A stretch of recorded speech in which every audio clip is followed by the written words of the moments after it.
குடவாயில் கோயில்னா நம்ம பார்க்குற மாதிரி முழுமை பெற்ற சிலை அங்க இருக்கு. அது ஒரு பெரிய கல் இருக்கும். கல்லுல வந்து முருகனுடைய உருவத்தை செதுக்கி இருப்பாங்க. அந்த கோயில்ல முருகனுடைய உயரத்தை பற்றி, வேலை பற்றி, வைத்திருக்கக்கூடிய ஆயுதங்களை பற்றி ரொம்ப அழகா எனக்கு சொன்னாங்க. இன்றும் அவர் சொன்னது என் காதுல கேட்டுட்டே தான் இருக்கு. அந்த கோவில் போயிட்டு ஒரு மணி நேரம் அங்க இருந்துட்டு நான் வெளியில வரும்போது மனதுல ஒரு பெரிய தெளிவு இருந்ததை என்னால உணர முடிஞ்சது.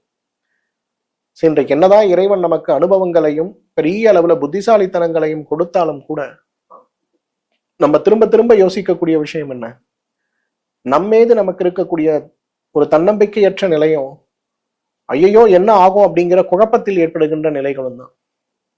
பயம், நாம் எதிர்பார்க்காத விஷயம் நடப்பதும் எதிர்பார்க்கின்ற விஷயங்கள் நடக்காமல் போவதும் மனதில் ஏற்படுத்துகின்ற பயம். இந்த பயத்துடைய வெளிப்பாடாக மிகப்பெரிய அளவில் சிரமத்தை உருவாக்கி ஒரு குழப்பத்தில் இருந்தபோது அந்த குழப்பத்திலிருந்து மிகுந்த ஒரு மாற்றத்தை கொடுத்து எனக்கு மீண்டும் தன்னம்பிக்கையை ஊட்டி ஒரு பெரிய ஆற்றலை வழங்கியதற்கு அந்த இடம் வந்து ரொம்ப ஒரு சிறப்பான ஒரு இடமாக இன்று வரையிலும் நான் யோசிக்கிறேன். இப்ப கூட எனக்கு எப்பயாவது மனக்குழப்பங்கள் ஏற்பட்டா, சொல்ல முடியாத அளவுக்கு மன துயரங்கள் ஏற்பட்டா நான் முதல்ல செய்வதே அந்த கோவில்ல போய் ஒரு மணி நேரம் உட்கார்ந்துட்டு வர்றது. எனக்கு நேரம் கிடைக்கும் போது போவேன். திருநெல்வேலி போகும்போது ஒரு வேளை நேரம் கிடைக்குதுன்னா போவேன். நாகர்கோயில் மருத்துவ முகாம் முடிஞ்ச பிறகு கொஞ்சம் நேரம் நிறைய இருந்ததுன்னா நேரா திருச்செந்தூர் போயிடுவேன். நேரம் குறைவா இருக்குன்னா திருநெல்வேலிக்குள்ள வந்து இந்த கோயில் போயிடுவேன். இந்த கோயில்ல மாலை 6 மணிக்கு மேல யாரும் இருக்க மாட்டாங்க. ஏன்னா ஆற்றங்கரையாக இருக்கிறதுனால பாதுகாப்பு கருதி யாருமே இருக்க மாட்டாங்க. மற்ற நேரங்கள்ல குருக்களும் பூஜைகளும் நடந்து கொண்டேதான் இருக்கும்.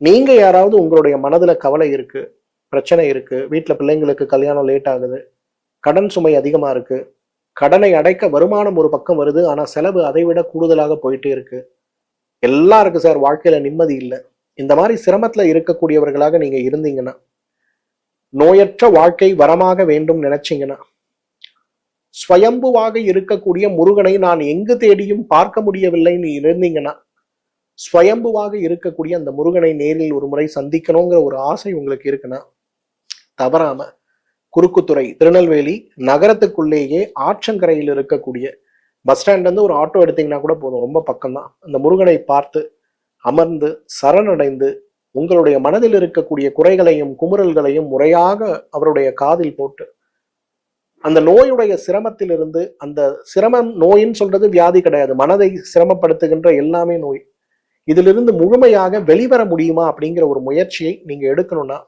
தவறாம அந்த கோவில் போயிட்டு வாங்க.